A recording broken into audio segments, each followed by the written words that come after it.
Ladies and gentlemen, welcome to episode 97. Hello, Mr. Davey Longwood. And we have some guests in our show tonight. We have Miss Donna Boggess in the background over there. And we have Miss Grace and Clare here with us being a part of our show tonight. Because tonight's show, two things about tonight's show that you should know. We're not doing the show on Monday. This is all pre-recorded. Magic. Ooh. And we're going to talk about community theater. That's why all four of us are in the picture tonight, because we've all done community theater in one way, shape, or form. So we're going to talk about community theater. But it's still going to be the same show, just pre-recorded, and you can watch it without having to worry about answering all our silly questions. Just giggle at us along the way. But how do we tell everybody they find our show? You must go to YouTube, ladies and gentlemen. Captain's Quarters Podcast on YouTube. There's the QR code for it. Use that QR code. Go to YouTube and like us, follow us, subscribe to us, because that's how we get the numbers. At the end of the show, every week, we tell you if our numbers have changed or grown, which I hope they have this time too, and we'll see what happens. So join us, ladies and gentlemen. Be a part of our podcast family, and watch Captain's Quarters Podcast every Monday night at 8 p.m. Eastern Standard Time. It just so happens that this week it's pre-recorded, so it's there for your pleasure still. On that note, we always jump right into 8 Bells, sponsored by Riker's Reenactors, the family of reenactors that are also part of the St. Augustine Swashbucklers and reenactors across the state. We sponsor 8 Bells. And Davey, how many do we have for tonight? We have 8 people. 8! Wow. And is Bob Barker one of them? No. Yeah, very good. All right, so ladies and gentlemen, let me put my glasses on and we'll get right to it. James Donahue Burke, an American lunar settlement and exploration expert. He was known for being the first manager of the Ranger program and considered one of the pioneers of America's space program. Burke was involved with the Planetary Society from the beginning. He was the technical editor of newsletter The Planetary Report for many years. He was 97 years old. Terrence Funk, an American professional wrestler. He was known for the longevity of his career, which spanned more than 50 years and included multiple short-lived retirements, and the influential hardcore wrestling style he pioneered in the later part of his career. He is considered one of the greatest professional wrestlers of all time. Next on our list, William Lawrence, where'd that come from? William Lawrence Rotunda was also an American professional wrestler. He was best known for his 10 years in WWE from 2010 to 2021, and then again from 22 until his death in 23, where he performed under the ring name Bray Wyatt. He subsequently became a 3-time world champion in WWE, holding the WWE Championship once and the Universal Championship twice. He was 36 years old, ladies and gentlemen. Quite a young man. Arlene Sorkin was an American actress, screenwriter, television presenter, and comedian. Sorkin is known for playing Calliope Jones on the NBC daytime series Days of Our Lives, and for serving as the real-life inspiration and voice of DC Comics villain Harley Quinn, co-created by her friend Paul Dini on Batman, the animated series. She was 67. Aye, those footsteps you heard was Ghost in the background. Robert William Barker, Bob Barker, an American television game show host. He hosted CBS's The Price is Right, the longest-running game show in North American television history from 1972 to 2007. He also hosted Truth or Consequences from 1956 to 1975. I love Truth or Consequences. That was one of my favorite shows. 14-time winner of Daytime Emmy Awards for Outstanding Game Show Host as the host of The Price is Right. 4-time winner of the Daytime Emmy Award for Outstanding Game Show as executive producer of The Price is Right, and Lifetime Achievement Award presented at the 1999 Daytime Emmy Awards. He was 99, and I heard last night on one of the quick catches, he was 4 months shy of 100 years old. 4 months.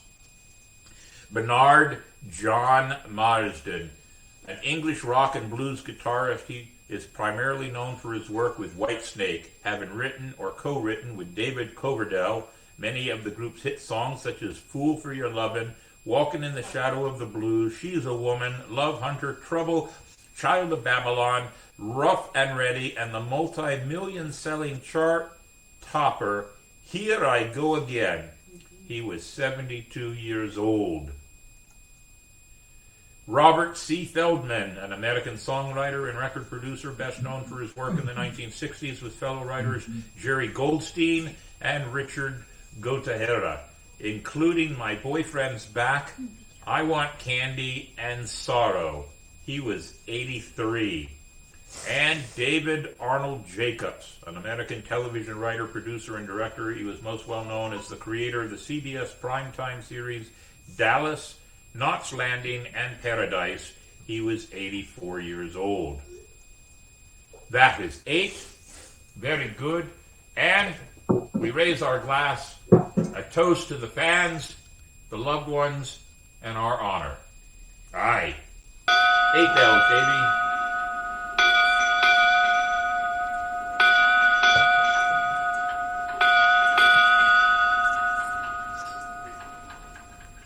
Had me working overtime there on all that. Aye, that pirate ringing the bell will be thrown overboard. Ladies and gentlemen, as always, after 8 bells, we like to kind of bring it up a bit more. So it's always Joke of the Week with Captain William Mayhem's Mini-Me. Go ahead, Mini-Me. Ahoy, mates! Mini Mayhem here with a Joke of the Week, sponsored by Shiver Me Pictures. What is a pirate's favorite type of music? Think about it, and I will give you the answer at the end of the show. Shiver Me Pictures, ladies and gentlemen, they will be joining us, I believe, for the Edgewater event in November, and I'm trying to negotiate them to be here for Old City Pirate Festival in February. We'll see what happens. Quote of the week was Spyglass Travel. If you need a great walking tour of St. Augustine, see my friends at Spyglass Travel. Happiness is the mere possession of money.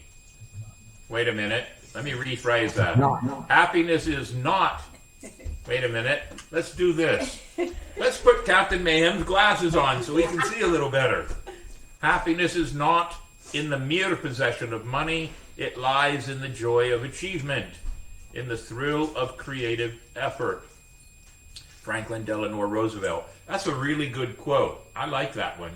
And that really means something, because that really does tell you, and it works well with us as entertainers. We're not entertainers for the money. God knows. Aye, we're there for the achievement. We're there for the art. And I think that's a very good quote for tonight, Davey. You did well with that one. Thank you. And question of the week is sponsored by Ancient City Sirens. Favorite play you have ever attended or been in? And I'm going to start, and then I'm going to let everybody else. My favorite play that I attended was at Ford's Theater in Washington, D.C., and it was with Yul Brynner and the King and I.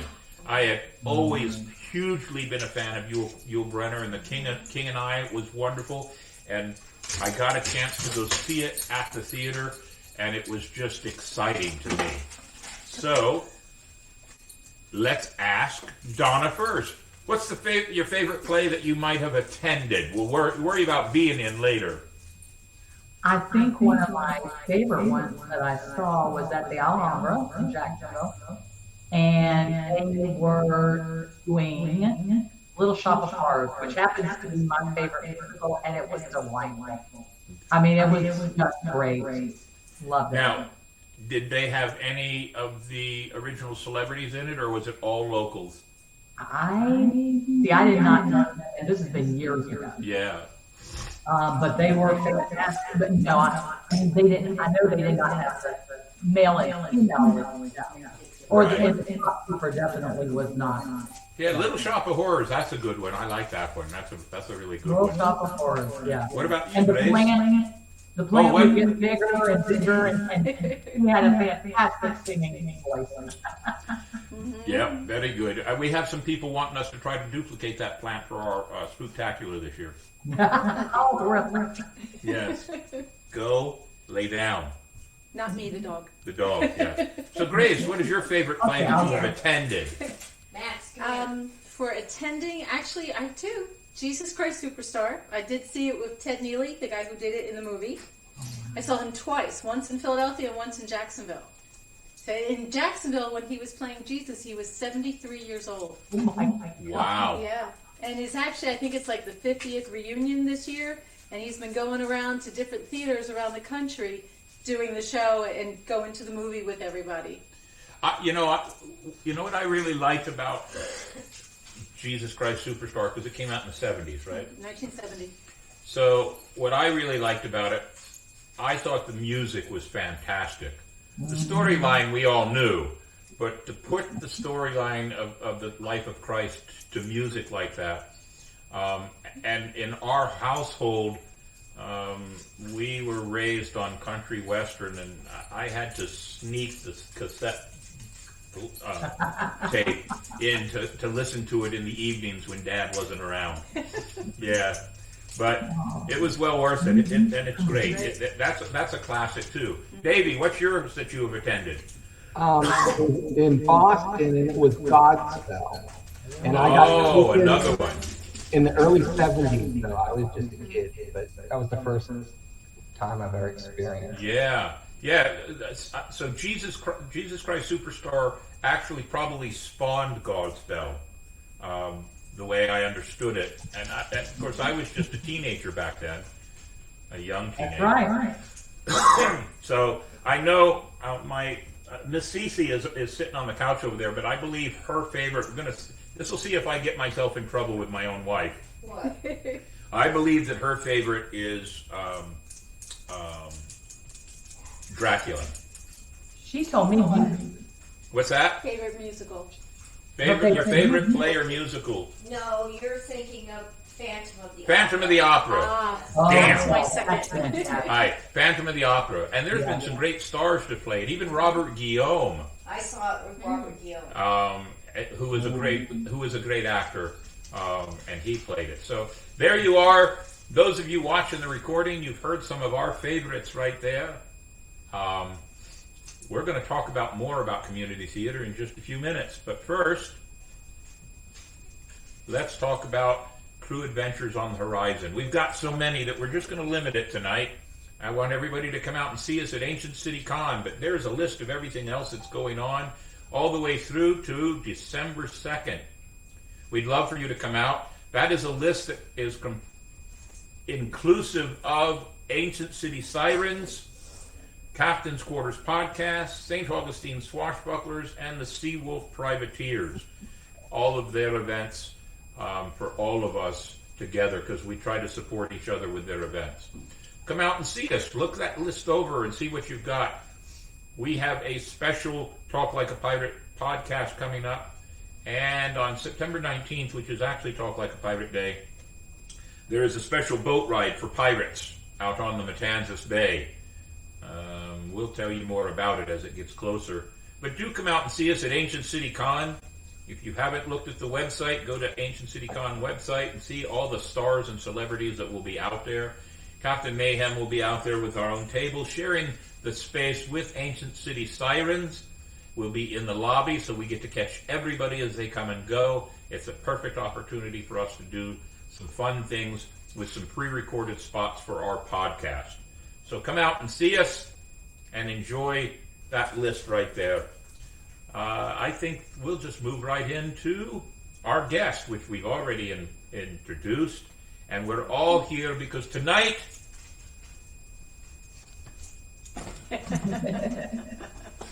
we're talking theater in the voice of the great John Lovitz. Every one of us has had something to do with theater in one way, shape, or form.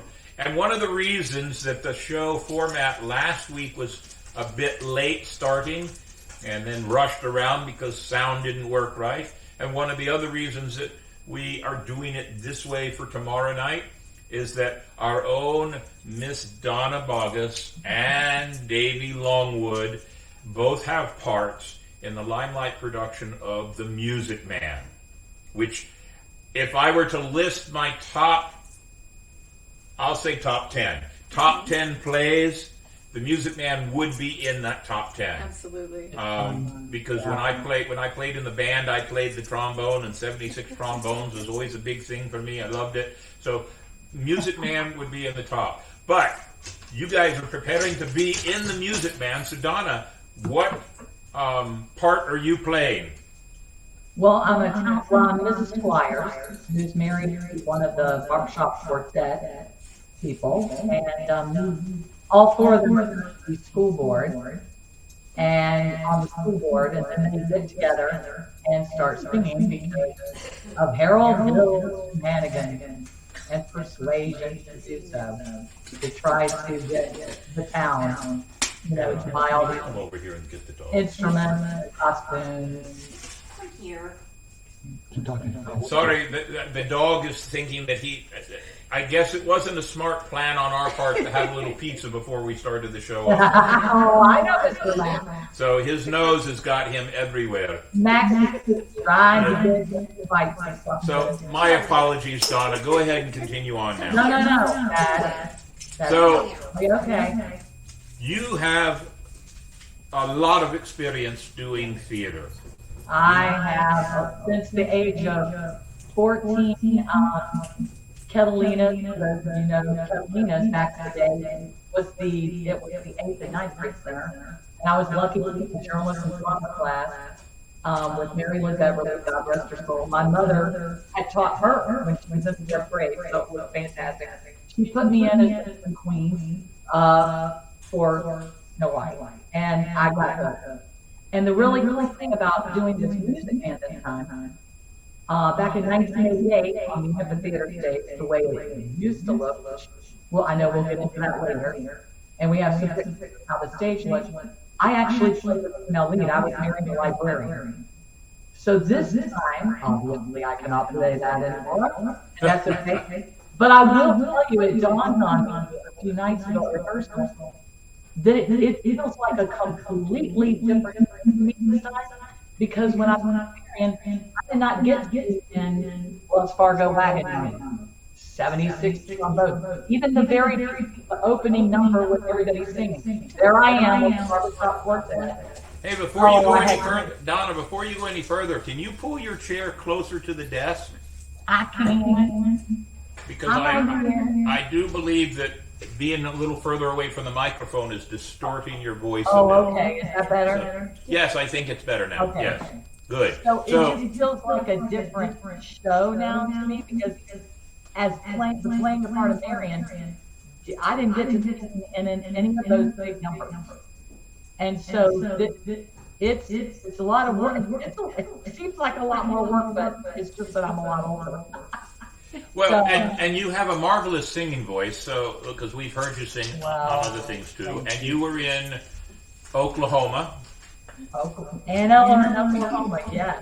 and Eller, and then you were in Annie Gets Your Gun. Annie Get Your Gun. There you go. So give us some of the others you've been in. Those are the three I know for sure, but what else? I played Nancy, which was the female lead in Oliver, and that was on the amphitheater. Oh, here we go. Yeah. Some of those, I was in Working Up on Murder. I played Elizabeth, Dr. Frankenstein's wife. I was in, I was in Maine. I played Sally Kito. There's a picture. Can you put do you have the pictures? So I can. Let's see a picture or two. Well, I was going to show you one because that one right there.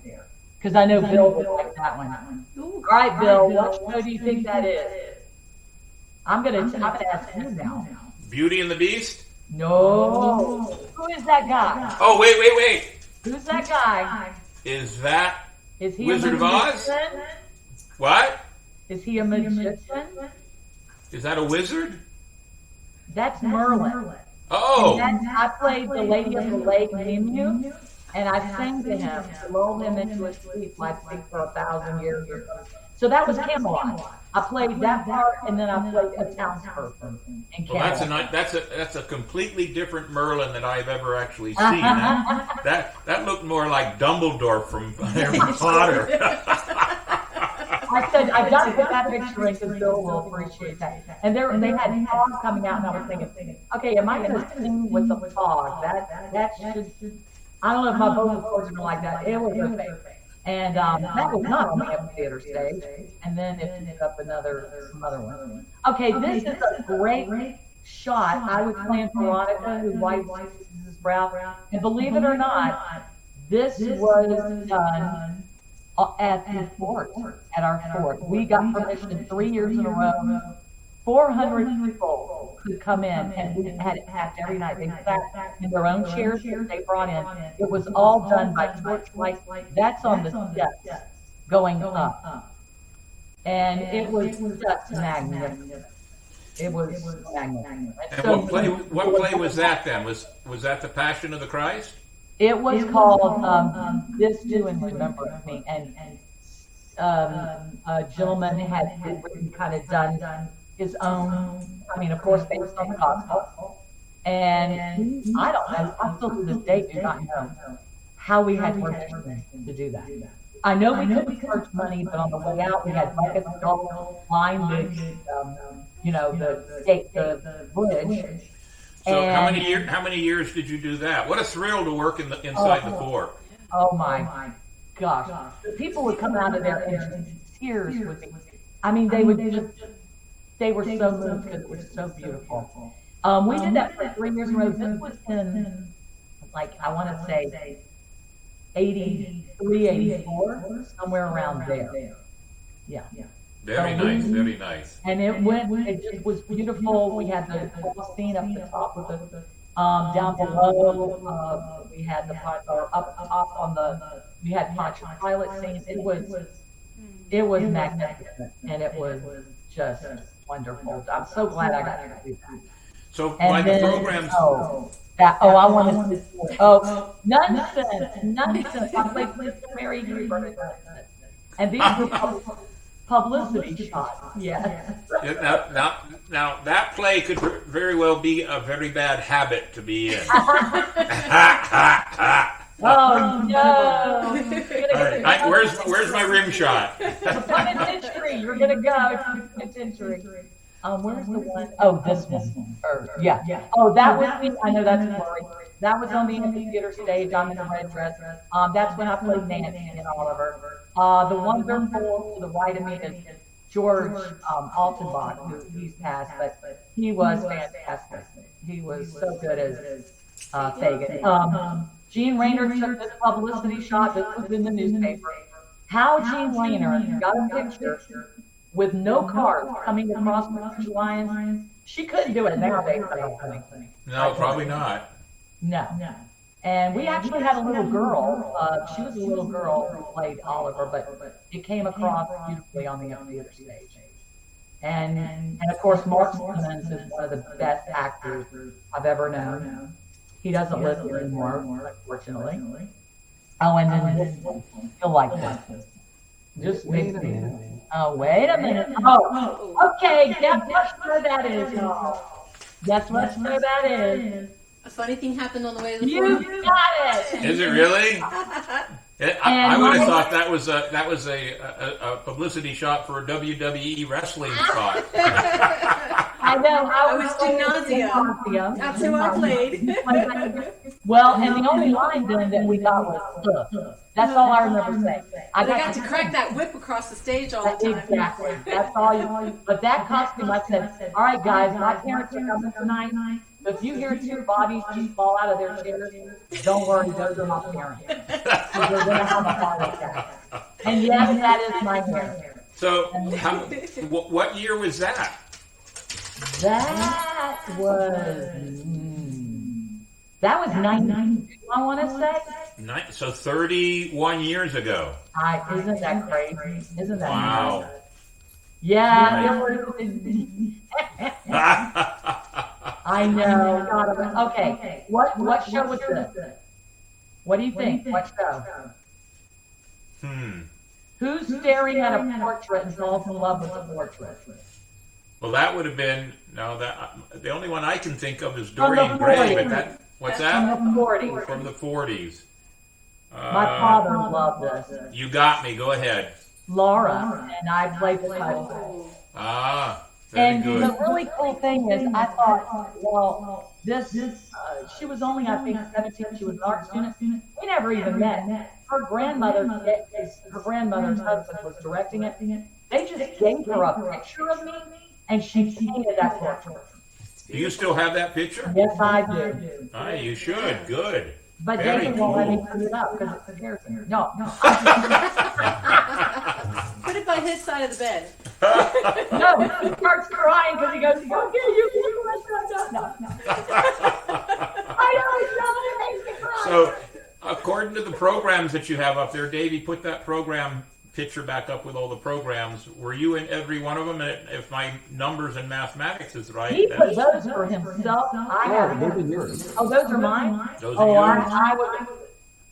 Bill, to be honest with you, I can't even count how many shows. We couldn't fit them all. I've done. Well, I see Beauty and the Beast, Annie Get Your Gun, Frankenstein, Oklahoma.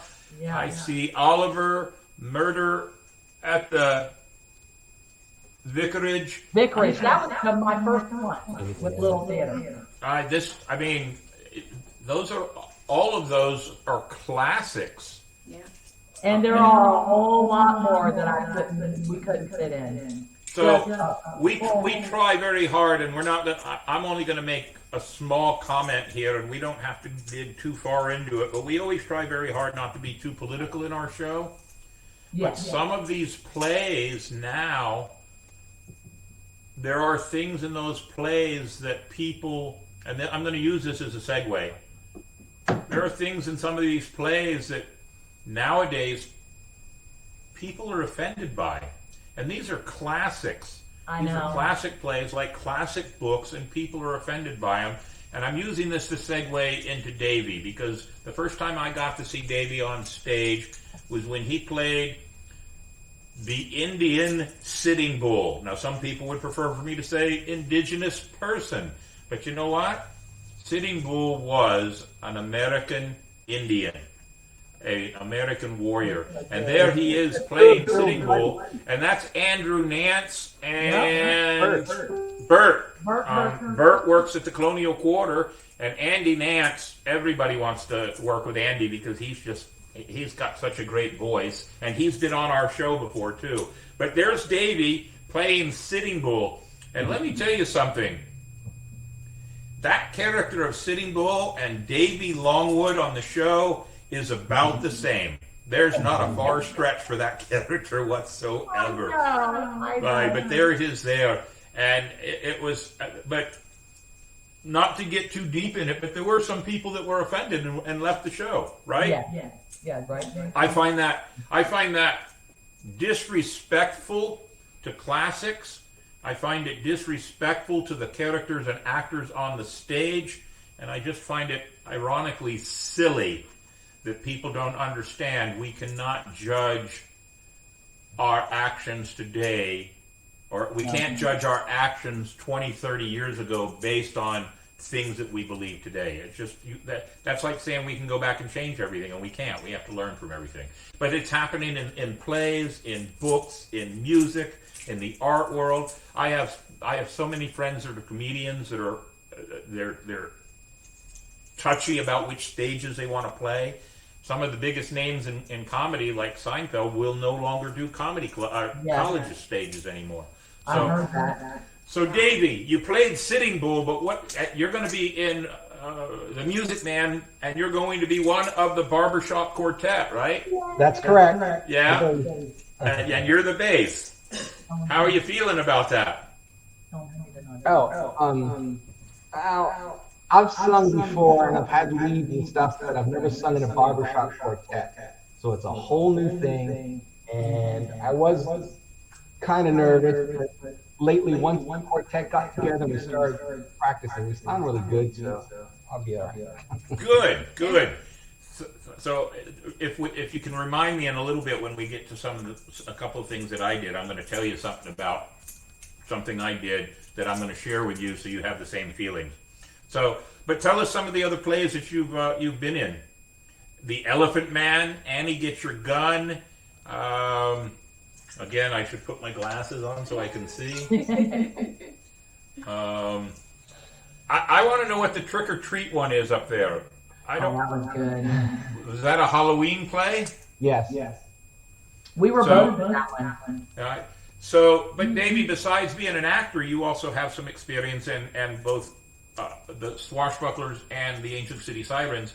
Utilize your talents in sound and lights also, correct? Correct. The amphitheater stage, not the one now, not the camp, but back in the day before they took over.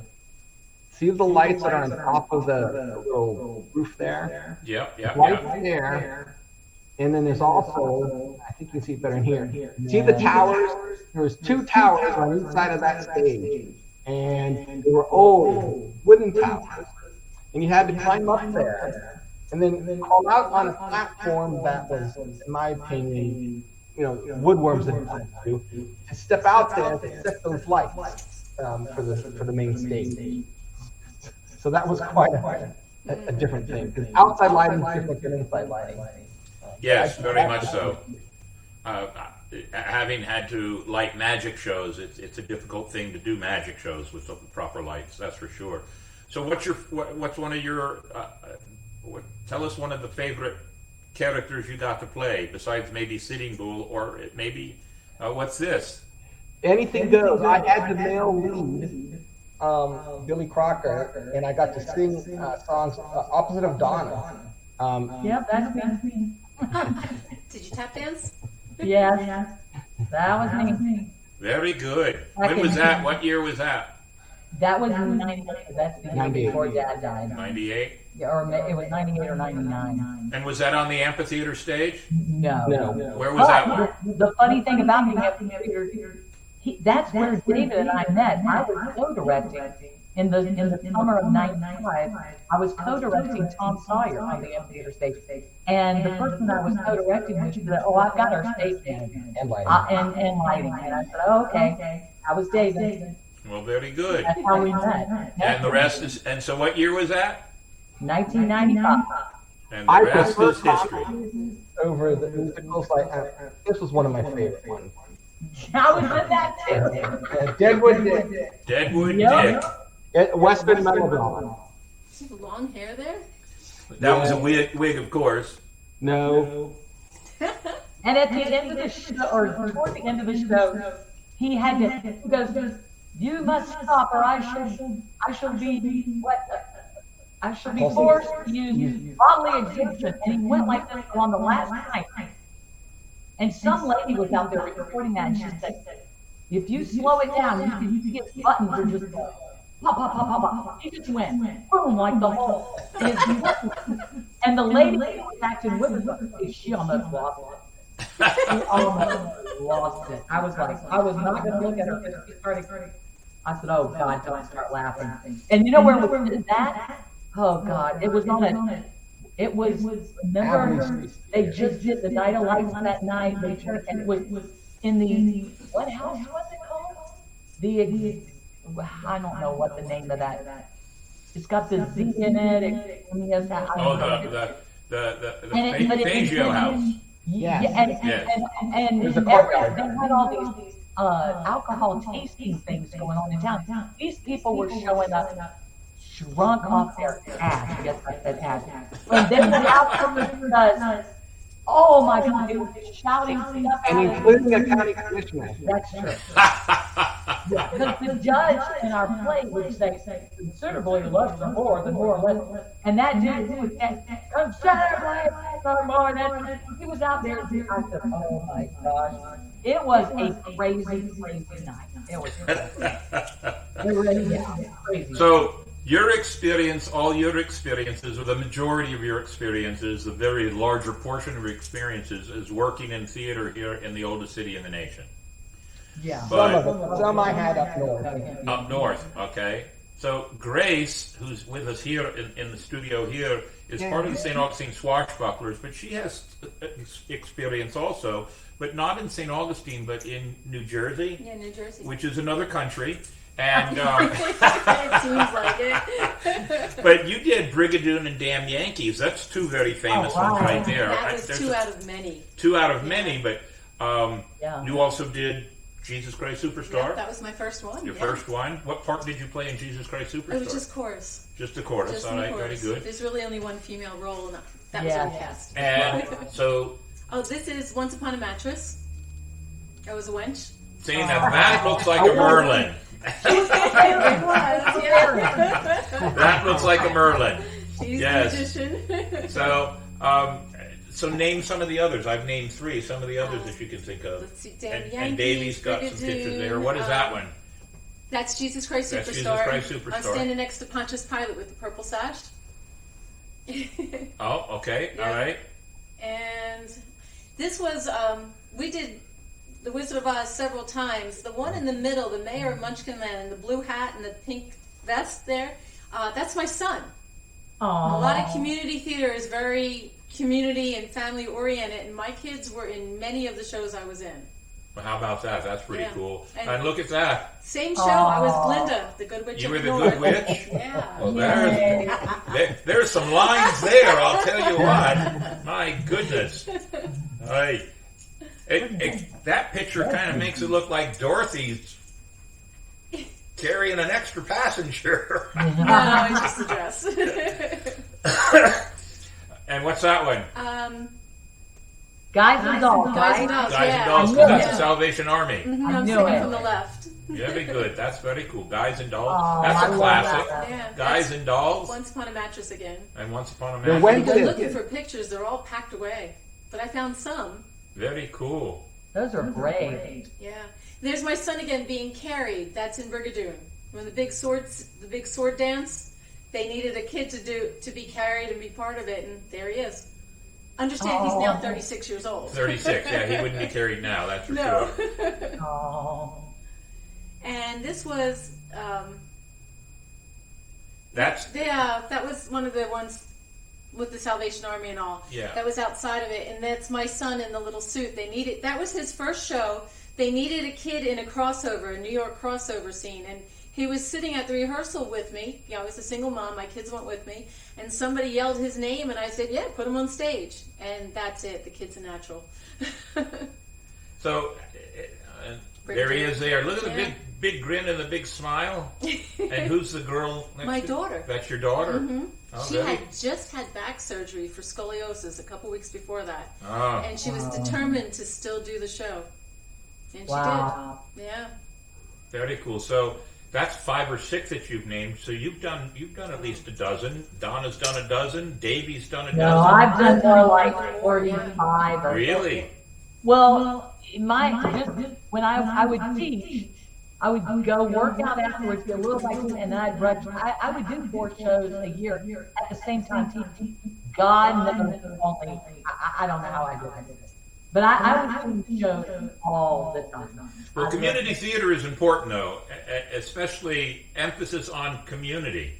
Yeah. Because there really are lots and lots of talented people within the community that do well to... come here. You want to get up here? Come here. All right. There you go. She won't stay, I'm sure, but...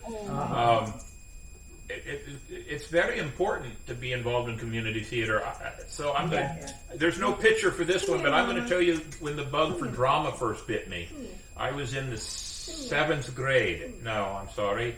I was in the 9th grade, and I took a drama class, and our drama teacher had us do a black box version of Charlotte's Web.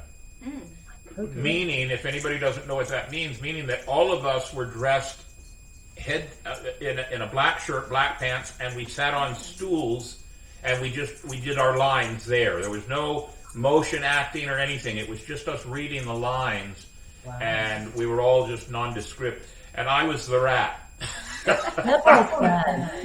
Yeah. So. I co-directed that. Did you? I directed it for my fourth grade class. We read the novel and did the whole show. I had to do the script from the thing, but then I actually ended up co-directing it, and we used a live pig. We at the beginning. At the beginning. Yeah. I just really got the bug because I liked musicals when I was growing up. I'm a huge Danny Kaye fan. So musicals, and I still to this day will watch at least clips on YouTube of some of the various plays and movies that I think are fantastic. So let's do this as a game. Because I made comment earlier that I probably would have 10, and in that 10 would be some of them. So let's come up with some. What do you think amongst the four of us would be the top 10 plays that are classics of all time? So Donna, you're first. Throw one out there. Oh, musical or play. What's that? Musical or play. Either one. Yep, musical or play. I would think Music Man is. See, and I think Music Man would be in the top. People Jesus still Christ love it. Superstar. Phantom of the Opera. Phantom of the Opera. They closed it on Broadway. They did. Yeah. Another one that none of us have mentioned here yet is A Streetcar Named Desire. Ooh. That's a classic. The Fantastics. The Fantastics. Let's see. Yeah. I think Oklahoma is still. Oklahoma. The music in it is just, oh my God. Yeah, absolutely. And now correct me if I'm wrong. I could be wrong on this, but that's the nice thing about live and having people here to correct me if I'm. Wasn't Sound of Music wasn't it a play originally and then it became a movie? Well, I can Google it. I don't remember which was first. A lot of movies were plays before and then become movies. Yeah. The King and I, and that's in the top 10. The King and I, definitely. That's in the top 10. That's a great one too. The Lion King. The Lion King. I would put the Lion King in there. Maybe Top 20. Top 20. I mean, I like the Lion King, but I really lean towards more classics. Right. I really just the classics. But then Hair. Oh yeah. Hair would be a really good one. I'm sure. Never Hair would done be. The Wizard of Oz. And Wizard of Oz. Wizard of Oz would be a good one too. Yes. I co-directed Wizard of Oz. So, the classics really are something, and community theater is just really a wonderful way to highlight some of the most talented people that you have. And sometimes you find people that are going, wow, I didn't know they could do that, or sing or whatever else. So that's right. It's showcase those people. And my parents, I sort of wanted to go into it because everybody was, telling me how great I was. Well, I was a big fish in a small pond here, especially back when there were fewer. But my parents sat down and said, "No, you will not. Yeah. No, absolutely not. You have got to make a living." And I'm glad they did. They said, "You can do that for fun. That will be your hobby." And then you know what? Here's my philosophy on this. A lot of people, it's not special enough unless they do it on Broadway. Here's the fact. Some of the same people who go see the shows at Broadway, they come see our shows. Of course they do. What you think that audience for whom you are performing, they're not as good of an audience because you're not on the stage? No. And when I realized that, when that dawned on me, I said, "Oh yeah." Well, look. Here's another way to look at it. Let's take it backwards, even to a different step. Let's take some famous movie stars. They die to get on a stage, a live performance. And I'll give you a perfect example. And he is a wonderful actor, not just a wonderful actor, but he's a great dancer and he is a good singer. And that's Hugh Jackman. Oh my God. He is just an amazing performer. And, and everybody knows him because of Wolverine. Yeah. But no, if you haven't seen him, oh my God. Les Mis, he was amazing. I didn't know he could sing. I actually, the newest one. The one about Barnum and Bailey, the Greatest Showman. Yeah. Yeah. I actually, and even right now thinking about it, have a little bit of a choke up in it because the music is so great, and it's not just him.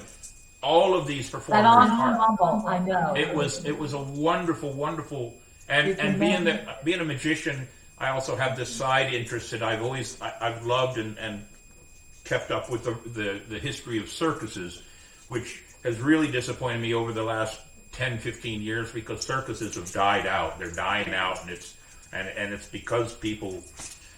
Well, we'll leave it alone. But circuses are dying out, and it's just a shame. So the reason I've mixed this all up now is we're going to mix it in. We're going to throw one more thing in, and that's something that I got to do. I got to be in a ballet. That's right. I was in a ballet, and I played Captain Hook. And there I am with a couple of the Indians from... or indigenous little girls, if we have to. But there I am as Captain Hook, and there's my hook on the left-hand side there. You can see my hook. What's that? You look great. It was a lot of fun. There is Tinkerbell and Wendy. And Wendy, when she did that, I believe she was 16 years old, 17 years old. She's a wonderful ballet dancer. Once in a while, when her and her family... when she comes back to visit her family because she went away to college and she's now in her 20s, she's come to the museum just to say hello to me. And then the woman that played Tinkerbell, she's the wife of the gentleman that played Peter Pan, and they are both famous Cuban ballet stars. Wow. They were not local. They were brought in to be a part of this, and it was I got to choreograph the sword fight. There it is with some of the girls. And there's one there with the entire cast. Oh, there's me dancing. Yep. And so the entire, and I want to give the crew that became the crew of Captain Hook, and that's Jenna, and she's been on the show. Noise Complaint. That's the name of her tap dancing crew. I remember her being on. And she was on our show, because she's written some books and does some song. And I'm trying to get her to come out to be a part of Ancient City, Old City Pirate Festival. So, but there's the entire cast. Woo. And I could not find the picture of me doing the rumba with the crocodile at the end of the show, but that's how the show closes. Is me actually, I learned to do the rumba. I learned to do about, 24 bars of the rumba. So I learned how to dance. And so, Davey, earlier I said I was going to tell you something because of you're getting into that part there.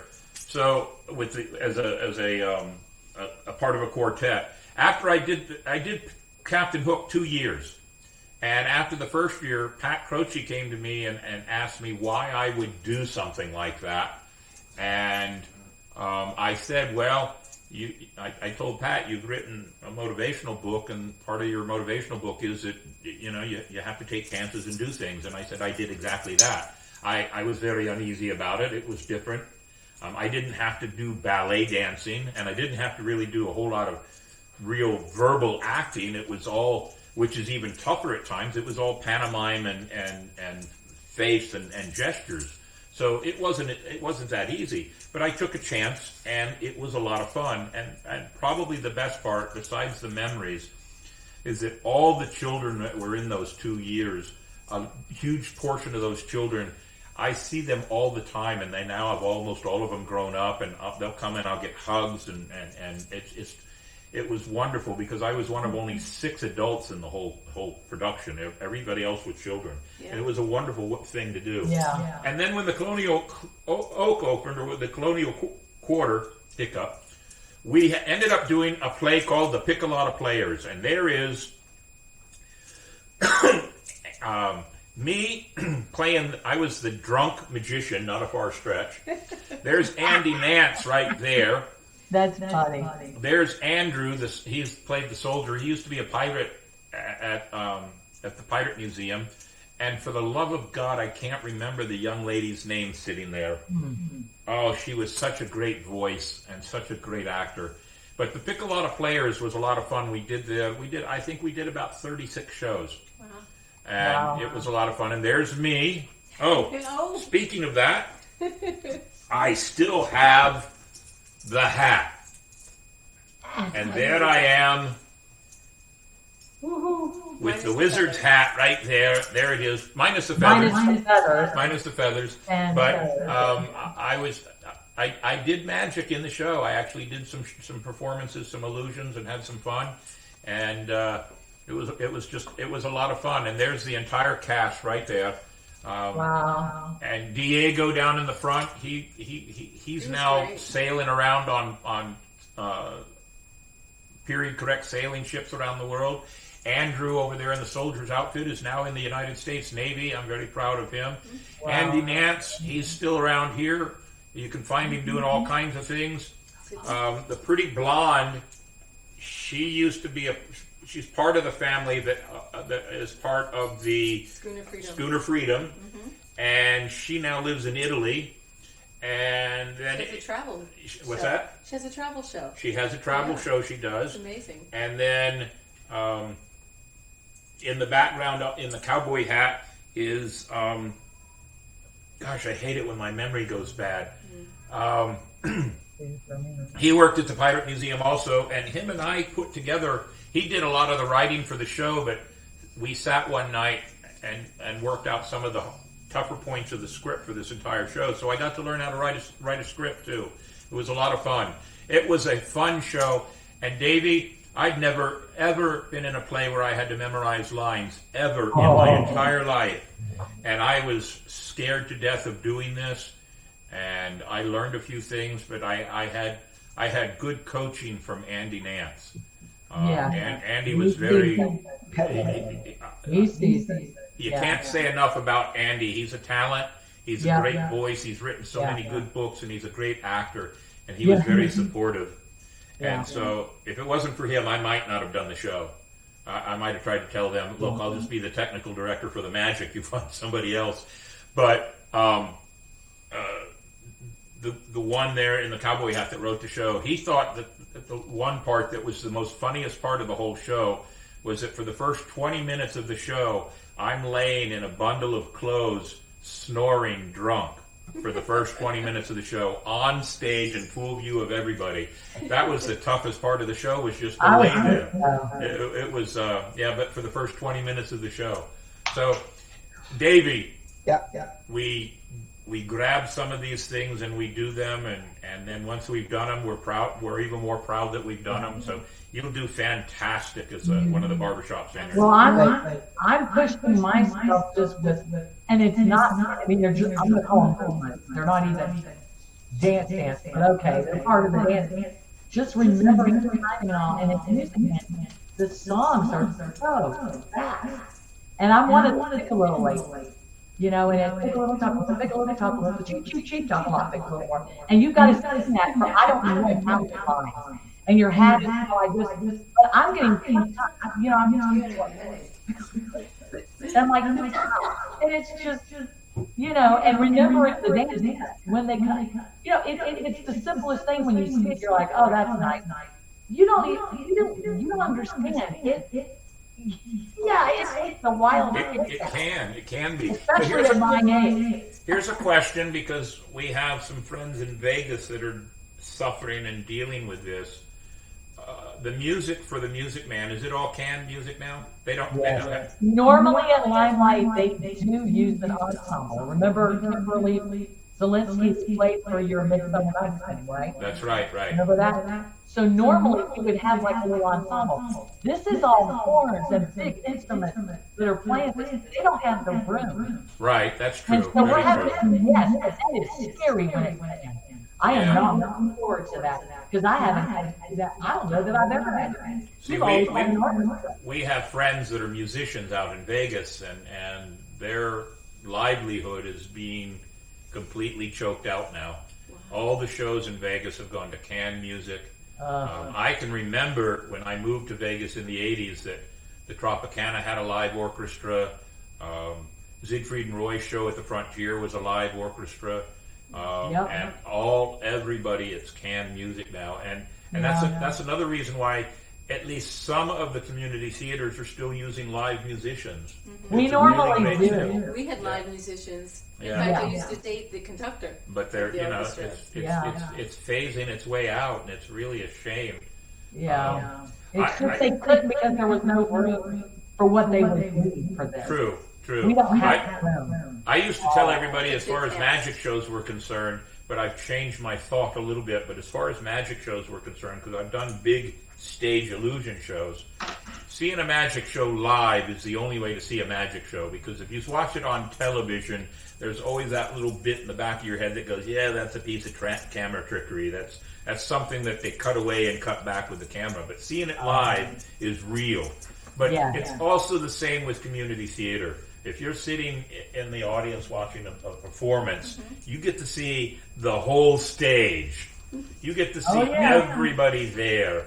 You get to see a performer that's on stage, and he may think he's not in the eye, and he's got his finger up his nose or whatever else, and which is hilariously funny at times. But community theater, live performances, Things happen. It's wonderful to be a part of a live performance. And every show should be a little bit different every night. And whatever happens, it happens. There's no take 3, take 4. Whatever you did out on that stage, it's gone. Yeah. One of the goals I had being in community theater was to fly across the stage, because when I was little, I went to see Peter Pan. And Peter Pan flew across the stage. I wanted to fly. So Fiddler on the Roof. The butcher's wife is a ghost, and she comes to a dream to Tevye. Well, I got to be the ghost. I auditioned to be the ghost because I wanted to fly. But I'll tell you, I had 2 cables on. It was like a contraption I had to step into, and then they put this 12-foot gown over me, and I had a bodysuit underneath it. And the one night when they reeled me out, one of the cables broke.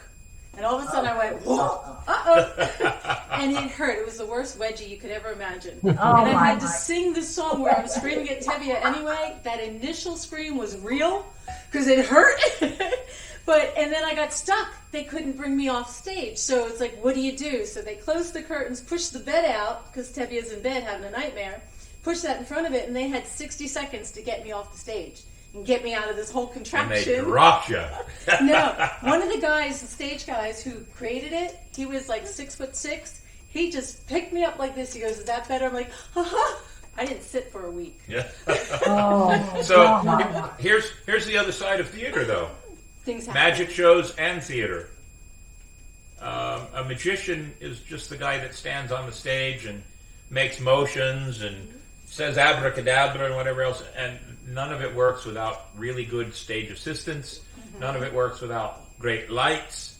None of it works without great sound and music and backdrops and everything else.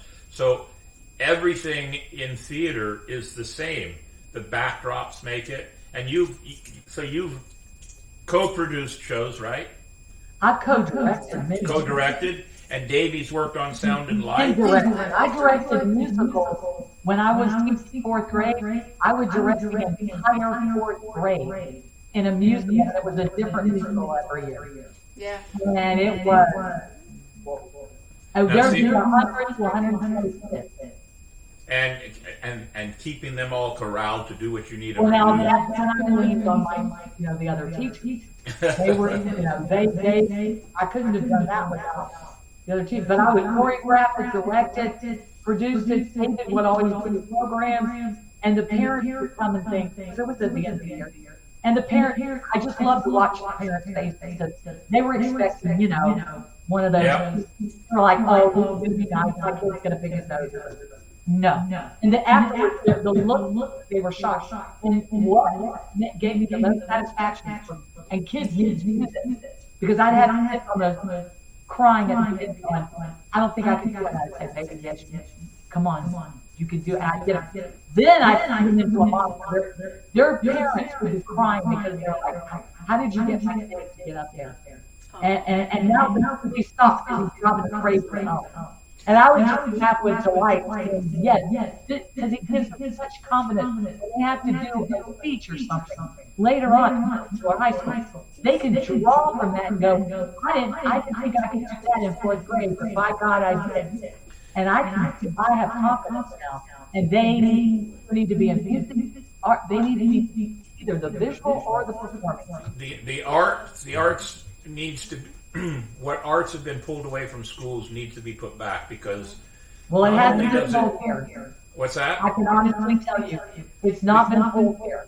Yeah, Good. and that's good. St. Johns County has been very strong about it. But Yeah. there are some schools around the country that I they know. band, drama, these things. Because the other thing that comes from having confidence when you're a child, when you grow confidence because you can do something like this, it improves your ability to learn the things you're supposed to be learning while you're in school, the reading, the writing, the arithmetic, and all the other things. And then it makes you a better social engager Yes. with everybody. Yeah. And the social engagement of children has especially really suffered now since COVID. Oh. And I've noticed it with the children that come through the museum for the tours. Yeah. And so it's, Jim Stafford here in St. Augustine with Eclipse Records, he does some summer programs for kids to get them into the music program. That's And great. hats off to him. He's somebody else that does something with So theater and band and ballet and dance groups and it's very important to the characterization of our children in a positive direction. And I think that's probably another reason why when we started thinking how are we going to have Monday night show, we need to do a recording of it. It's probably one of the other reasons I wanted to do this show because it gives us all a chance because we're all on the same page. We all believe in that theater and the arts and everything else. And when we're out doing pirating, we're acting, and we have families that bring children in. It's all acting. As John Lovitz would say, acting! So it's, I always loved his over-the-top portrayal of this Shakespearean actor.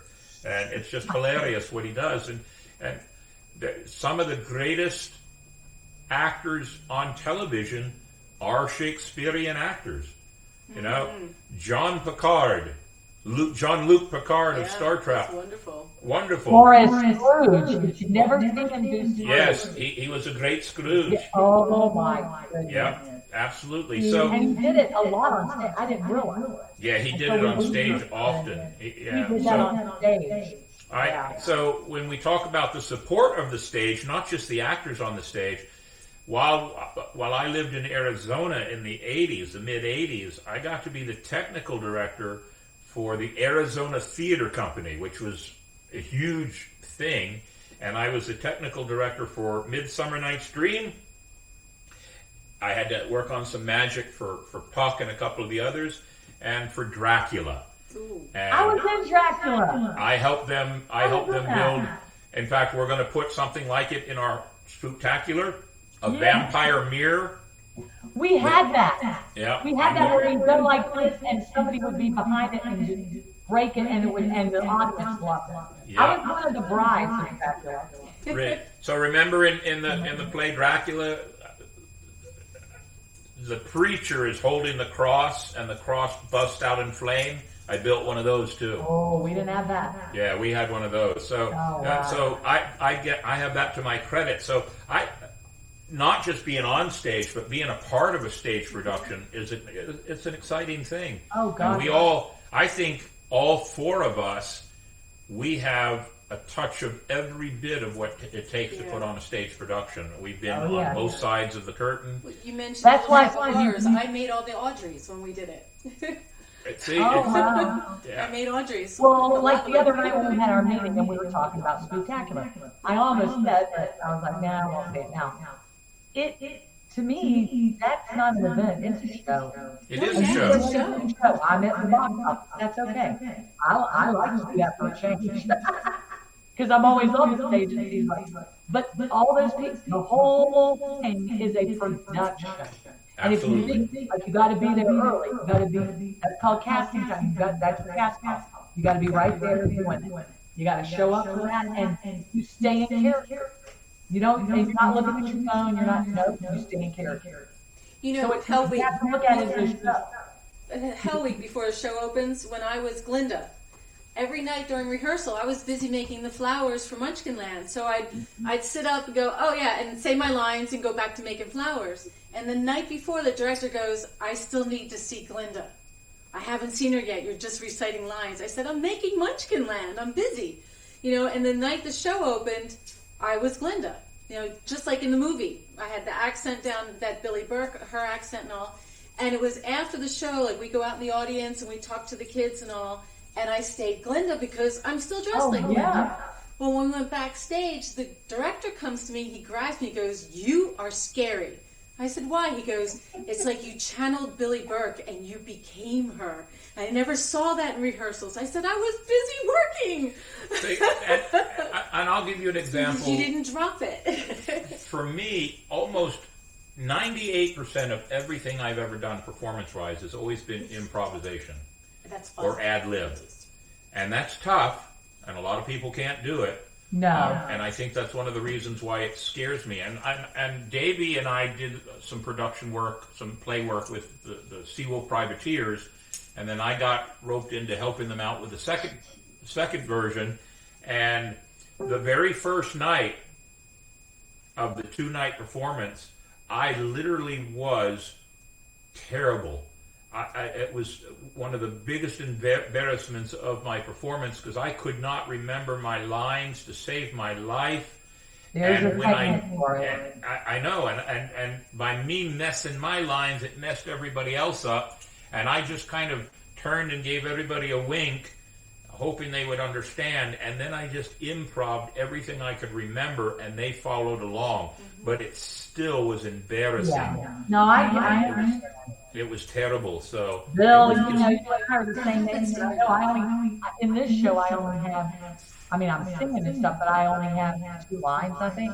Yeah. And I had to go back and look to make sure how the one started. I was like, what are the 3 words I say again? I went, oh my God, Donna. Back in 2016, all those lines I had to vanilla. But there is a technique like that. It's tough. Yeah, it is. It really is because I found when I did the pick a lot of players, and then when I did the thing with the Flagler Seawolves, I found there I am standing there on the edge of the stage waiting to walk off on the stage, and I'm going, what am I supposed to say? What am I supposed to say? I can't remember a damn word I'm supposed to say, and then I get on stage, and then all of a sudden, there it is. It's like, oh! You start panicking. And the more you panic, the worse it gets.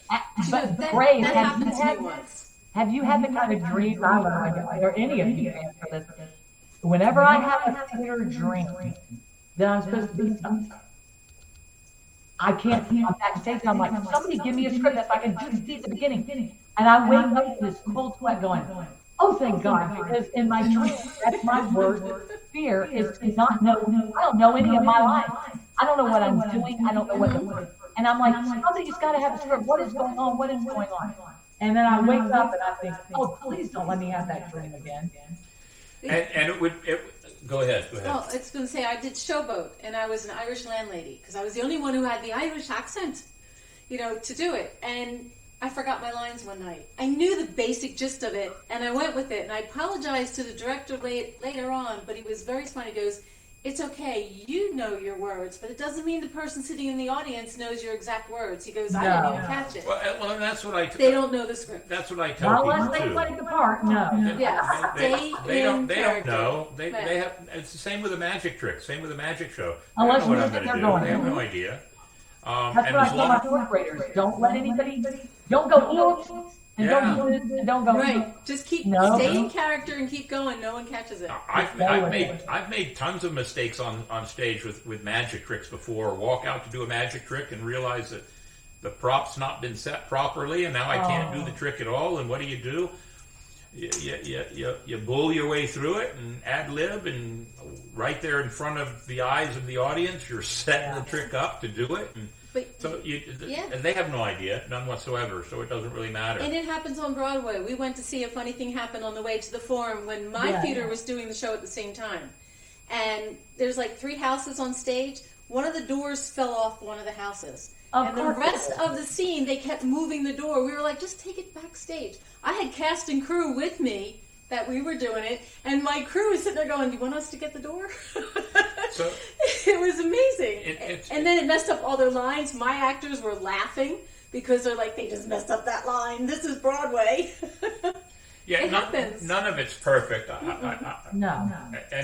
So I'm going to bring up another thought. I watched. There's a couple of talk shows that these people that do podcasts bring on nothing but celebrities and talk about the things that they've done. And they had 3 or 4 of the celebrities that were in A Few Good Men with and Was it Tom Cruise? Tom Cruise was one of the actors. Jack Nicholson. Yeah. And all of these actors talked about Jack Nicholson. And the final scene there where he's given that speech, "You don't know the truth," that whole thing, because. And this is probably more the point I'm trying to make. In a movie where they have to do a shoot at several different angles and then blend all that into the movie itself, you, the actor, have to do your lines constantly in a different direction, so to speak. And they said he was doing his lines, and that last courtroom scene was like 8 days worth of taping or filming. And they said he was perfect, spot on every time. They were just amazed and bragged about his professionalism, that he was spot on every time with the same venom that he had and the same characterization and the voice tones and everything else. But it's different when you do a movie, because if you're talking to that person there, and that view has got to come in, but you got to see it from the side too, and then from this side here. So. I was in a movie. I had a small part in it, was for a film festival, but it was professionally done. I was a secretary or something years ago. They did my scenes, and he came up and he goes, "Oh, that was perfect, honey. We usually have one. There's like one strand of your hair here," and I went, "Oh my God, I never." I knew then. I don't think I could ever. After doing so much live theater. Get away from me and let me do my thing. Please, I don't want to do this thing 5 million times. I was there all day, it seemed like, for this. So I had 3 lines or something. And then, they go, "Okay, the door is open." Oh, there is no door. They tell you the door is open. So you're supposed to react to it. Oh, that was so tedious. I was like, that was so tedious. No, I want to be on stage, and everything's bigger on stage. You have to be more subtle. Yeah. The cameras. No, it's not. Yeah. I don't like it. That's my training was for the camera. It's tough. And 4 weeks ago, I think it was, Davey can correct me if I'm wrong, but I believe it was 4 weeks ago, we had Vesta on our show. She lives here in St. Augustine, and she's made 3 short movies. They're about 35, 40 minutes each. And all 3 of those movies are kind of related. And she's come to me now, and we're working on a 4th one. And her movie, all 4 of the movies are about this witch. Yeah. And this one that we're doing, this one we're going to do, the 4th one, which we'll be doing the filming of it in November and January, is about this witch going back in time and meeting a pirate. Go figure. No surprise. And from about the 1660s, I think, 1670s, just before the golden age of piracy. And so I'm in the movie, and several of the crew of the Swashbucklers will be in the movies. Some of them will be pirates. Others of us will be town people, because there's going to be the execution of a witch in the movie and the whole thing. So, yeah, one scene that might only be 3 minutes in the film could be 6 or 7 hours worth of video. Oh, yeah. Yeah, so we'll all be finding that out here soon. But it'll be a fun one. And then after all that hard work, it ends up on the cutting room floor. Yeah. Well, I'm not editing the cruisers, but you never see me. Yep. There you go. So it's going back to the original premise of why we did all this, because all of us are in theater, all of us are stage performers in one variety or another, and all of us have several varieties in our repertoire. Community theater really is important. It's extremely important, and you being a school teacher, Donna, you firsthand know that for sure. It's very important, and we have the talent amongst the four of us with some great experiences and some great experience to share with other people. I'm hoping that this show does well as far as a likability with some of our fans and our listeners, and I'm sure that our photographer, Miss Mandy, out in Utah, will be able to find some really good cuts from this to put little shorts together about talking about certain things. I'm sure she'll have a good time. But on that note, Davey, Yes. I believe it's time for a week in nautical history. What do you say? Aye, Captain. Thank you, sir. Welcome to This Week in Nautical History, sponsored by our friends at Florida Water Tours. Experience the Intercoastal Waterway at its finest, featuring picture-perfect attractions. So, this week in nautical history, we start off in 1350. Battle of Winchelsea. The English naval fleet under King Edward III defeats a Castilian fleet of 40 ships. 1609.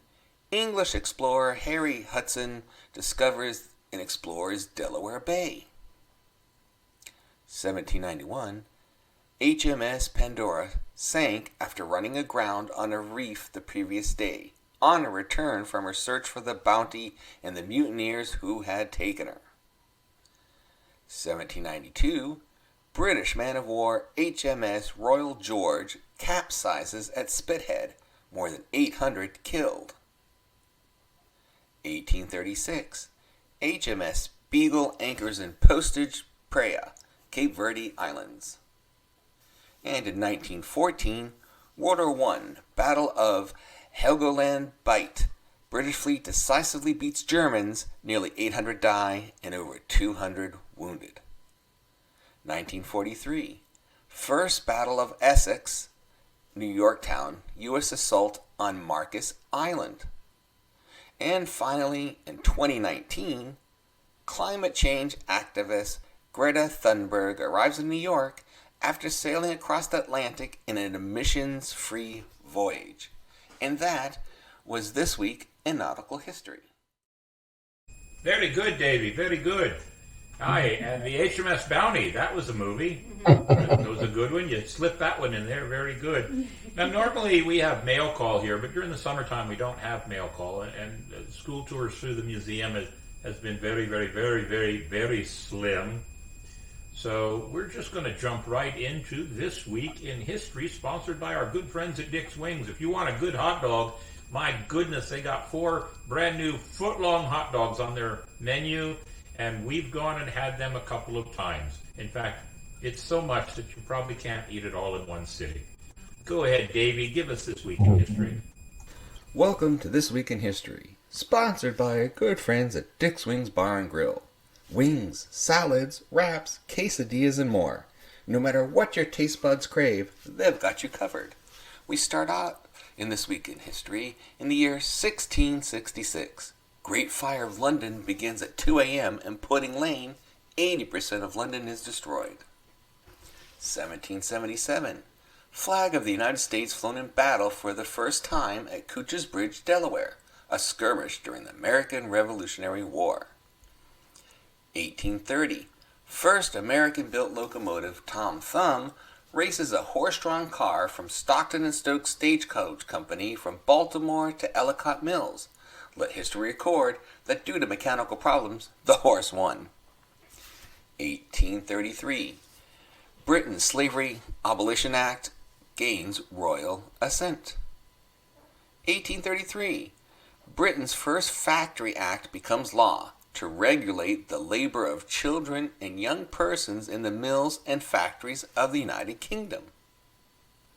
1837. Pharmacists John Lay and William Perrins manufacture Worcestershire sauce. 1861. American Civil War, Battle of Fort Hatteras, North Carolina. First combined operation of Union Army and Navy results in human domination of strategically important North Carolina sounds. And in 1862, the Second Battle of Bull Run, fought in Manassas, Virginia, begins. Confederate victory during the U.S. Civil War.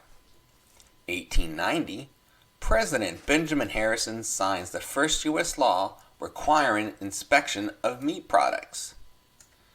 1897. The Boston subway opens, becoming the first underground rapid transit system in North America. 1916. U.S. President Woodrow Wilson signs the Adamson Act, providing an 8-hour day on interstate railroads, preventing a national railroad strike. 1951. TV soap opera Search for Tomorrow debuts on CBS. 1963. Martin Luther King Jr. delivers his I Have a Dream speech, addressing the March on Washington for Jobs and Freedom Civil Rights March at Lincoln Memorial, Washington, D.C. 1965. First Subway sandwich shop opens in Bridgeport, Connecticut. And finally, in 1967, Sweden begins driving on the right-hand side of the road. What a mess that was. And that is This Week in History. Very good, Davey. I want to throw 2 extra points out there. Great points for history today. The Great Fire of London in 1666. Terrible. 80% of London is destroyed. Here are 2 points about that are very also interesting about it. According to all the records, nobody died. Wow. Nobody died. And the Great Fire of London in 1666 was instrumental in eradicating something. Anybody know what it was? The Black Plague? Black Plague. Oh, it Black was? Plague. Okay. Yes. Because the fire killed and or destroyed the rat population. That's where the Black Plague was coming from, was the rat population. Right. Wow. So the fire destroyed, and it helped them put the Black Plague into a controlled situation. Very interesting. And the other thing you had on there, now I forgot what it was. Martin Luther King. So the celebration, the anniversary celebration of that was this past Saturday. Which brings me to a point. Again, we always try to make sure we don't say anything political or be political in any way, shape, or form. But I do personally want to send out a condolence, because right in our own backyard on Saturday, there was a shooting that 3 people lost their lives in Jacksonville, senselessly, needlessly, and stupidly. And yes, it was a racist motivated shooting. Horrible. And it was terrible. And so here at the podcast, we do not condone those kind of things. That's why we try to talk about history at its fullest points and make sure that everybody understands that it's history. But we also send our condolences out to the families of those. And I watched T.K. Waters last night in a brief. Me too. And what a very professional man he is in the way he's handled this so far. Tomorrow night we were supposed to have our own sheriff, St. Johns County, here, but at the last minute he had to, he's on an out-of-town mission, and then we may not be able to get him for the rest of the fall, because I believe he helps coach football teams, high school football. So we don't have him. But in place of him, when we do come up with a date, which may be in November, we will have a representative of the police, the athletic league, representing here, and we'll be talking about the sheriff's department and everybody else. So we adjust our schedules to make sure everything works in our favor. Davey, what's next on the list? It would think, there you go, future guest. Well, ladies and gentlemen, we believe Black Sails will be a part of our show next week. I hope they are. I will do some messaging to them. We're supposed to do a surprise special on September 11th. I'm having some problems with that. We'll see what happens. Our anniversary show, Humane Society, Ann Colby, Morgan Lanny, Carol Busby. Look at it. We've got just a great lineup. So, ladies and gentlemen, take a quick picture of that with your phone so you keep up with what we're doing, or go to our Facebook page, because we do try to keep up there. And our website for Captain's Quarters Podcast will be up and running hopefully within the next 7 days. And you'll be able to keep up with us there too, because we'll constantly be changing it, because we do have a calendar, an active calendar on the website. So keep up with us. You never know what's going to happen, and sometimes it may change. but we're performers, and the show must go on in one way, shape, or form. On that note, I'm really curious what the answer to Minnie Mayhem's joke is. Okay, it's time for the answer to the joke of the week. What is a pirate's favorite type of music? The answer is R&B. Guess that. Oh. You got me. Oh. Yeah. Did you find that one or make it up? Made it up. Did you really? All right, we're going to have you know what we're going to have to do? We're going to have to take all of these jokes and the ones we keep coming up with, and we're going to have to make a Captain's Quarters podcast book of jokes of Minnie Mayhem and publish it. Yeah, R&B. I was thinking sea shanties. Sea shanties wouldn't have even been funny. R&B. I like that. Very good. All right. So, ladies and gentlemen, we always like to say thank you, and this show would be no different without us making sure we say thank you. So, Davey, pop that up there.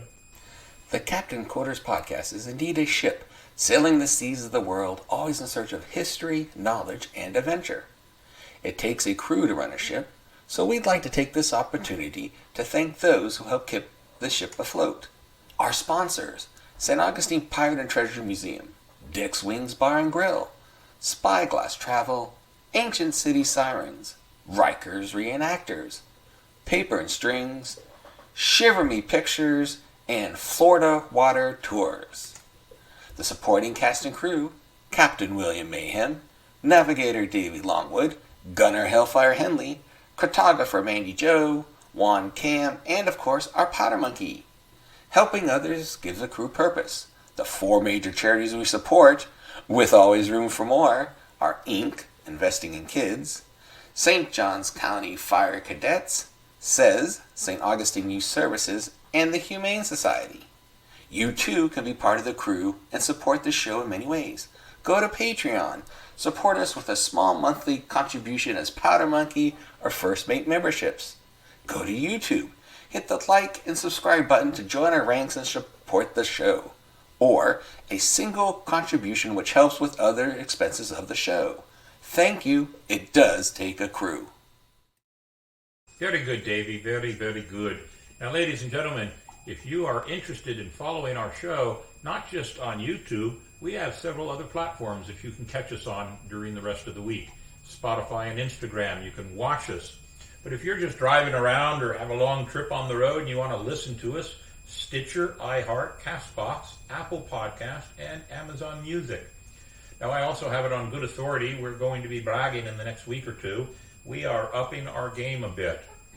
We are making some headway with the StreamYard platform that we use to create this show, and we are about, with the sponsorship we have, about ready to up it to a premium level, which gives us several more platforms to add to our agenda, and will give us some other things that we're not going to tell you about now, but you'll notice when we start having some fun with them.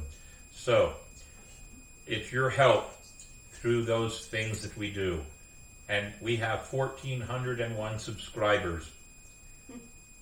I believe my goal was 1,500 by Talk Like a Pirate Day. We still have a chance. If not, I'll adjust my goal a little bit. We have some good things coming down the pike. Bring us that horizon, as that one man said once on a movie somewhere. We refused to use his name. And on that note, ladies and gentlemen, I do believe we've reached the end of our show. You can catch us at email, Captain's Quarters Podcast. Oh, we did forget one thing, and we're going to do it right now. We talked about eating pizza earlier, and I had a piece of pizza, and I'm going to have another one in just a few minutes. And it was great pizza. I want to tell everybody that. And Davey, do you have their logo? Marco's Pizza. It's over in the new Public Shopping Center over on 207. And it was wonderful pizza, and they may be interested in doing some work with some of our future events like Spooktacular and Old City Pirate Festival. I recommend them. This was good pizza. It was wonderful, all the way down to the crust and the sauce. We're going to go finish it. Yeah, we're going to go finish it as soon as we close this show. You won't even give up through the camera. And there is a good music man. There it is, September 29th to October 22nd over at the Limelight Theater. We want you to go see that if you get a chance. So, ladies and gentlemen, it's been a good show. It's all about community theater. And as always, I always like to do this. Donna, do you have anything you want to say in closing to everything we've done? Life is a stage. Yes, it is. It is very much. And you need to participate. Yeah. You have to participate. Even if you're not old, you're like I have, and you sit here and you're not really that useful anymore. There's not, you've already done what you need to do. No, you can't go down that road, I've realized. Yeah, you have to keep going, and you have No, to do you gotta keep trying. Absolutely right. You want to say anything to close? No, life upon a wicked stage. There you go. So, Davey, do you happen to have an extra one of our coins there at the house? I do. All right. Make sure that Donna gets one because she's been on the show. Everybody that's on our show gets one of these. It's about time for me to order a new set, but here's one for you as your souvenir for being in the show. The coin is a $100 poker chip from Las Vegas. It's just not worth $100. It's got our logo in the front. It's got our sign off on the back. And Davey, I think we've reached that sign off time. What do you say? Part of the podcast. Part of the crew. Always. Thanks for watching us. We look forward to seeing you next week, which will be the first week of September for us. And we'll be back on our regular times, hopefully with any luck. We'll talk to you all then. Ahoy!